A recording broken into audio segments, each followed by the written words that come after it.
Welcome to the African Diaspora News. I'm Tiffany Copeland. And I'm King Kibwe. And today we're going to give you news about Africans all around the diaspora. And we're going to start in Africa and make our way all the way into America. King Kibwe? And we'll start with some news from Ghana. The Ghanaian economy has grown tremendously and is considered by the World Bank to be one of the largest countries in West Africa. According to the Business Guide, the leading business publication in Ghana, $25 billion economy is huge, which has increased by 19 billion from previous estimates. And this is due to the fact of this is attributed this growth to a number of road improvement projects, more vehicles on the road, growth in the banking, insurance, and telecommunications sector, and a reduction in poverty rate. So South Africa has the largest economy with 468 billion, and which is followed, I think, maybe by Ghana and some other countries in West Africa. But this is a very big improvement for what is happening in Africa. So a lot of times we hear stories, we only hear of all the negative things about Africa, but this shows definitely that Africa is on the rise. It's to show that there is growth and opportunity in Africa as definitely. Well. Because if this economy is growing to such a large degree, then it seems only natural that other people should be able to tap into this economy as well. Okay, well, now let's go on to the Caribbean. Always some things happening in the Duvalier family. And apparently, the Duvalier family has appealed against the motion that a Swiss bank, the Swiss government actually drew against the Duvalier family. Now, they were requesting that the $5.7 million that Jean-Claude Duvalier, actually he's also known as Baby Doc, which is the son of Papa Doc, who was also a president of Haiti at one point in time. One of the former presidents in Haiti. And so they're trying to take all of this money that he put in a Swiss account, and they're trying to get permission to give it to Haiti. But the motion was overruled by the Supreme Court. And now the Duvalier family is appealing against the Swiss government, and they're requesting that they get access to this money. Now, there's been a 24-year freeze on Baby Doc's account. So what they're trying to do is get access to this money, which they have not been able to do thus far. Who is trying to get access to the money? The Duvalier family. The Duvalier family. Yes, they are trying to get access to what they're saying is their money. They're saying they have a right, but the Swiss government feels that possibly this is embezzlement funds, that this money was received on illegal grounds, so they refuse to give it back to the family. Even though the Duvaliers put it in their bank.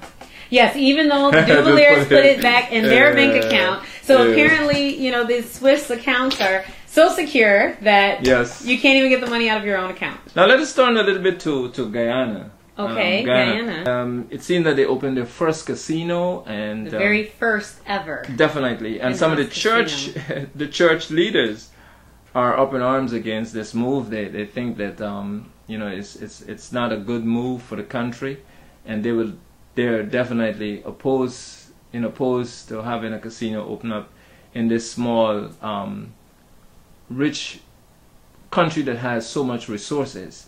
And they have gold, they have diamonds, they have timber, they have fish, they have a number of things. So some of the leaders are saying that, you know, they can look at other things to develop instead of having the casino. But the government is saying that if they open up the casino, they probably will get foreign currency. Yes, it'll stimulate the businesses that are there. It'll stimulate their income or well, people will want to go to Ghana to gamble. Receiving. Sure. Definitely. So they think it'll be a very good move for the outside businesses that come into Guyana. But I think the amazing thing about this story is that, right, now according to the Gambling Prevention Act of 2007, apparently now the Guyanese are not even allowed to gamble even if there's a casino in Guyana. Now you being a Guyanese, how do you feel about that? Well, it just shows. Well, for me, I'm not in support of having a casino in Guyana, but because and even if it's I think it's just a move maybe to have tourists go to the country. But Guyana has so much resources. I think we have other ways. We can look at other ways of developing the country instead of having a casino. When you open a casino, you open up the door to other things. There's a lot of gambling. I mean, it encourages prostitution. It encourages a number of other things. Money laundering. It encourages more drug dealing and all of that. So a lot of things go along with casino. So if I'm to give my opinion, I would say I don't go for that. But your president, it looks like your president Jack Deo, looks like he's going for that because he feels that the Guyanese should at least have a choice in the matter, whether to gamble or whether to not gamble. So is he wrong? Well, time will tell. Okay, we have another story here where we talk about a report by the Center for Disease Control and Prevention, involving the wrong interpretation of media outlets to make a false claim that 48% of black women in the U.S. have herpes. Oh yes, and that is definitely a false claim. Yes, indeed it is. Yeah, and actually, this story, it enraged a black British woman to a point where she was distributing a petition in opposition to this statistic that she brought a petition against the CDC. Now, the CDC did state the facts right. However, it was misinterpreted by the media houses, yes, the internet, people that were sending information through the internet. The bloggers. The bloggers, yes, the bloggers, and all the Twitters, tweeters, twiddle leaders. And actually, the correct statistic is that 16%, now the CDC said that 16% of all Americans have herpes. Now they say of that 16%, 48% of all those people that have herpes happen to be African American females. This woman here has lived for over 1 century. Would you believe it? Over a century. So she actually passed at the age of 114. Wow. She is 114 years old. Yes, the oldest African American woman. You have, I mean, people don't live so long, and I would like to know the secret, because with all the challenges of health care and the food and all the other different things, the diseases and all that, the stress of living in the United States, with such a high pace. We know about that stress. Definitely. So we know about that stress. She was able to live for 114 years. Yes.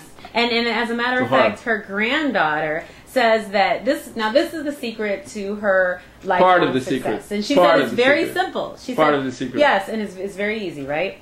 Eat plenty of vegetables and take a little nip. Now, you know what a little nip is, right? You're like taking a little nip right now. No, not that kind of little nip, because I know what's in there. But actually, the little nip that her granddaughter was talking about was a glass of old bourbon, believe it or not. So that's what she did. And in addition to that, she enjoyed her vegetable garden, her flower garden, and she also listened to blues music. Wow. Right? That's good. So I know you like blues music, so it's doing you very well. But it's good for the soul. Apparently. It's good for the soul. It's good for the soul. They said music is like, healing for the soul. So you should start listening to some blues music. Well, after this story, I believe that. I definitely believe that. Right. And she also enjoyed dancing and cooking in her later days, and her family members actually called her Mammy because she said that she wouldn't be able to get no boyfriend if they called her grandma. So apparently she had a sense of humor as well. Continue to look at Africa Diaspora News, and until the next time, I'm King Kibwe, and my co-host, Tiffany Copeland, saying bye. Bye. Ciao. Adios, amigo. Till next time.